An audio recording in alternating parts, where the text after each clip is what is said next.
What does an 18th century financial bubble have in common with Nike sneakers? At first glance, absolutely nothing. One involved shares in a French trading company. The other involved shoes designed by Travis Scott. Yet both followed almost exactly the same pattern. Artificial scarcity, speculative demand, a belief that owning something rare automatically meant owning something valuable. And eventually, the hype collapsed. Today, I want to tell the story of how one of history's greatest financial disasters may explain why Nike suddenly lost its cultural momentum.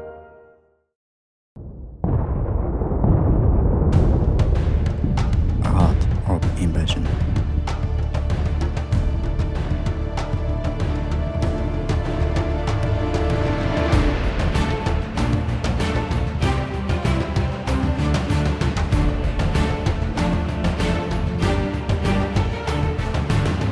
Let's start in France. In 1719, a Scottish economist named John Law convinced the French government that he had found a way to solve the country's financial crisis. His solution was simple: create a company, give it exclusive rights over trade in Louisiana, issue shares, and convince everyone that unimaginable wealth was waiting in America. People rushed to buy. Prices exploded. The more expensive the shares became, the more people wanted them.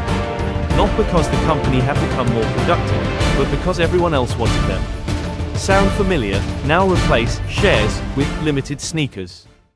For years, Nike mastered the psychology of scarcity. Limited drops, exclusive collaborations, SNKRS raffles. Thousands of people trying to buy a few hundred pairs. Winning wasn't just purchasing shoes. Winning became proof that you belonged. Suddenly, sneakers weren't products anymore. They became social currency, and resale prices reinforced the illusion. If someone will pay 5 times retail, it must be valuable. Exactly the same psychological feedback loop that drove historical asset bubbles. Here's where things became dangerous. Scarcity only works when people believe they have a reasonable chance. Imagine entering a lottery. You lose once. Fine. Twice. Still okay.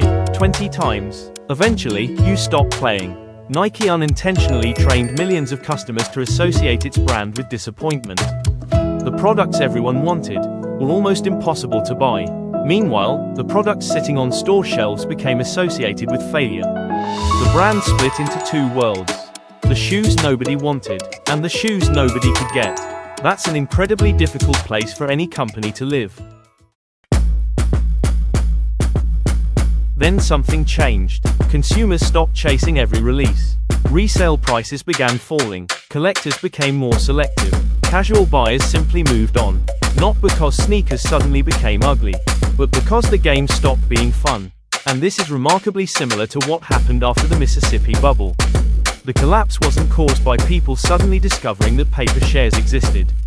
It happened because they stopped believing the story. The same happened with hype sneakers. People stopped believing scarcity automatically meant value. This explains something interesting. Why are Adidas Sambas, Converse Chuck Taylors, and even Asics thriving? They've barely changed in decades. Yet consumers don't seem tired of them. Why? Because they aren't selling exclusivity. They're selling identity. You don't buy Converse because they're rare. You buy them because they fit your style. You don't need permission. You don't need to win a raffle. You don't need resale websites. They're always available. Ironically, accessibility made them more desirable over time. Nike optimized for excitement. Its competitors optimized for permanence. This story isn't really about sneakers. It's about every market built on artificial scarcity. NFTs, luxury watches, trading cards, crypto, even some AI products. Scarcity creates demand, but only temporarily. Long-term value comes from usefulness, identity, craftsmanship, and trust. When scarcity becomes the product itself, the system eventually consumes its own customers.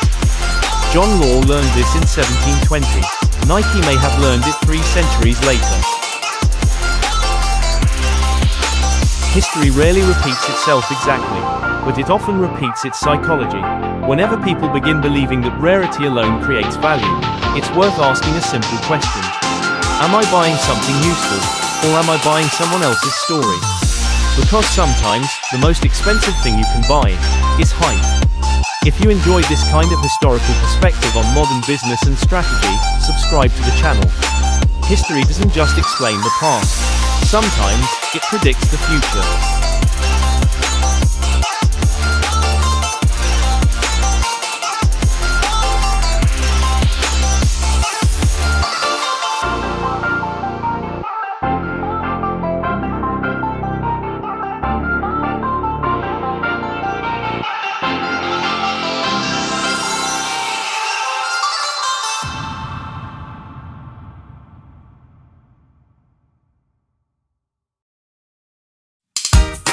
Thank you for watching.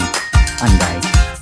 This channel explores the decisions that change the history and what they teach us today. Please subscribe